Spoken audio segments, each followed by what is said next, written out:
E tem um detalhe, ele teve uma inspiração em alguns outros instrumentos.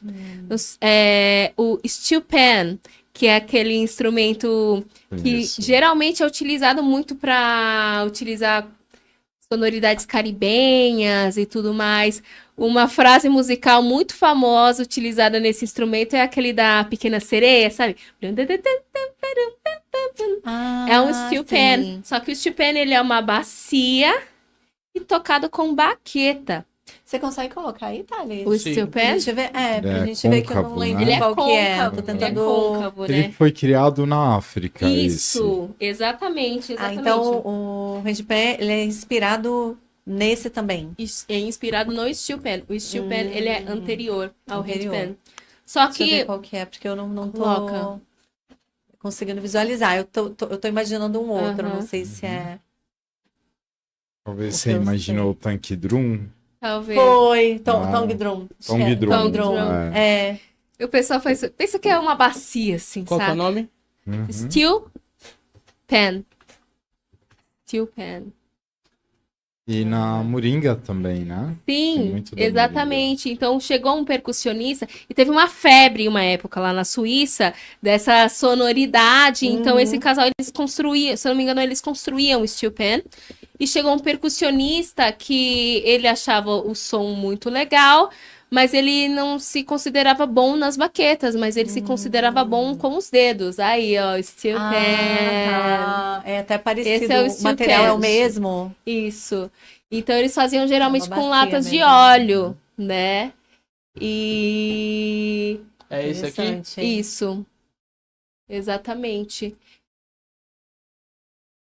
Aí o handpan baixo. Qual que é a diferença? Ele é côncavo, né? É côncavo. Ele é mesmo o steel pan, uma ele parte é côncavo. Tipo assim. E isso, exatamente. Interessante. E as baquetas, né? E ele bate tocado com com baqueta. Ele tem também essa qualidade sonora um pouco mais aguda e estridente, né? A reverberação dele é de outra maneira. Agora, e esse casal de suíços, eles construíam esse instrumento e esse percussionista falou, poxa, mas não dá pra desenvolver... Esse é o handpan. Esse é o que eu toco. Eu tinha pensado que você estava falando desse aqui, ó, ali embaixo. Eu tenho um desse. Tom drum. No ritual, às vezes, eu fico lá. Então, e esse casal, eles construíam um steel pan. E esse percussionista chegou querendo, poxa, mas vocês não conseguem desenvolver algo que eu possa tocar com os dedos? Então, eles pegaram essa fusão do steel pan com os gamelans, que são aqueles sinos tibetanos, e as moringas, né? Que é a parte de baixo, a parte côncava. Então, eles pensaram nessa fusão desses instrumentos, acusticamente falando, e chegaram a um primeiro protótipo que era gigantesco. E o percussionista... Ele já é grande, né? Ele é maior grande. Maior, muito maior, né? Imagina para chegar numa afinação. Aí o percussionista falou, olha, adorei, incrível, porém não dá para fazer menor. Então eles continuaram fazendo protótipos até chegar no modelo que a gente conhece desse instrumento que parece uma nave alienígena, gente. Apresenta pra gente. Cara, apresenta pra gente. A doida das naves. Muito lindo. Eu acho a coisa mais incrível que tem esse instrumento. Mesmo. Muito lindo. A primeira vez que eu vi pessoalmente. E ele tem vários tipos de afinações também, né? Cada um tem um tipo. Ele vem numa escala, né? Você manda construir São ou quantas compra numa notas? escala específica. É que elas se repetem algumas, né? Então, esse instrumento específico é um mutante, né? Eu tenho mais notas. É possível colocar muito mais notas. Mas no momento que você faz a encomenda, você faz um orçamento, certo? Vou falar agora sobre a questão da como ter o instrumento, porque naquela época você precisava mandar uma carta, mandar um e-mail, e eles tinham que analisar se você merecia ter um instrumento. E eles analisando que você tinha um merecimento, se era digno de ter esse instrumento, te colocavam em uma fila que já estava há mais de 10 anos de espera. Quilométrica Isso ali. mesmo. Porque eles foram os pioneiros, então eles...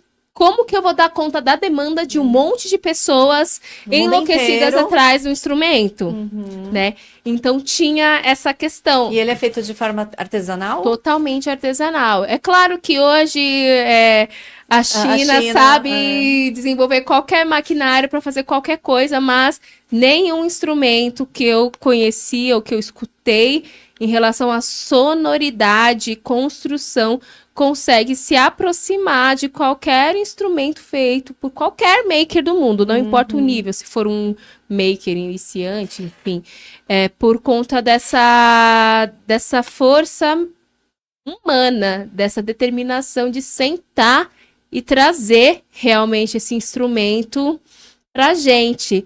E, cara, quando eu vi que era impossível, eu já desisti. Realmente era E impossível. só eles produziam até Só então. eles produziam até então, mas como a demanda foi crescendo, outras pessoas começaram a tentar fazer, né? E, felizmente, quando foi meado dos anos 2014 a 2015, alguns doidos aqui do Brasil, fala os doidos das naves, começaram a conseguir a construir esse instrumento.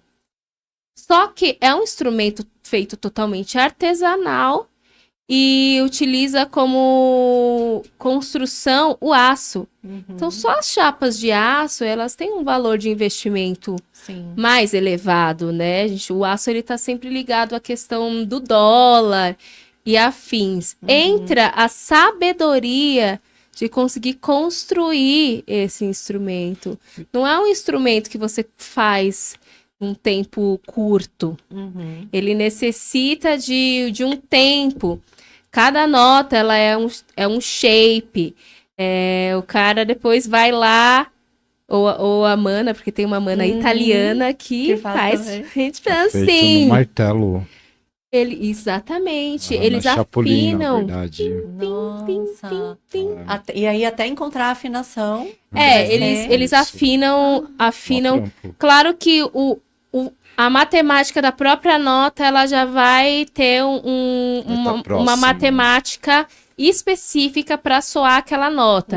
E só que tem um detalhe. Ó, é uma coisa muito, para mim, é fantástico, porque eles precisam ter essa ciência de qual que é a matemática de cada nota, para cada nota conseguir funcionar, não só só a nota, mas os harmônicos da nota, para umas também não se chocar, não se cancelar, para o instrumento soar equilibrado, senão soaria um monte de nota bagunçada, entende? Além deles afinarem por dentro, eles têm que afinar por fora, e depois tem um tempo de cura, tem o tempo de cura da cola, tem a queima para poder estabilizar. É assim, é muito fantástico, muitos processos. Deve ser muito trabalhoso, né, fazer. Extremamente. Eu passei uma Muito vergonha no trabalhoso. débito, quando eu entrei, eu passei essa vergonha no débito, gente. Ai. Quando eu fui conhecer o local onde a Andrômeda fez o meu primeiro handpan. Onde fica? Então, a Andrômeda, na época que eu peguei o meu handpan, ficava em Santana, certo? E foi muito curioso, porque na semana que eu peguei o meu handpan, saiu um vídeo Bora Ver Como Se Faz, que é do canal Manual do Mundo, falando como se faz o handpan. E era justamente lá com o Vitor Luz da Andrômeda, e também com o Fábio Stamato, que eu preciso falar do Fábio Stamato, gente. Sim. Por quê? Eu já conheci o handpan há muitos anos, mas o Fábio, um amigo meu que eu conheci, assistindo ele performando no teatro musical. Ele tocava no musical do Queen, chamado We Will Rock You. E a gente trocava sempre muito ideia sobre música. Eis que, na pandemia, o Fábio me aparece com um handpan. Falei, cara, como assim você tá com esse instrumento? Eu não acredito. Meu sonho é ter esse instrumento. Ah, pra quê? Acabou. Só falávamos sobre naves, sobre naves, sobre naves, sobre naves, sobre naves. E eu já sabia que eu queria esse instrumento, porque em 2014 Eu tive a oportunidade de tocar pela primeira vez esse instrumento num local chamado Instituto Vector Equilíbrio. Instituto Vector Equilíbrio, o Thiago e o Diego Sangiorgi, são 2 irmãos que têm um trabalho excelente e eles tinham construído uma câmara que é de flutuação. Não sei se vocês já ouviram falar. Não. Não. É uma câmara onde tem uma água salinizada a ponto de modular a água do Mar Morto. Então era fechado, isso.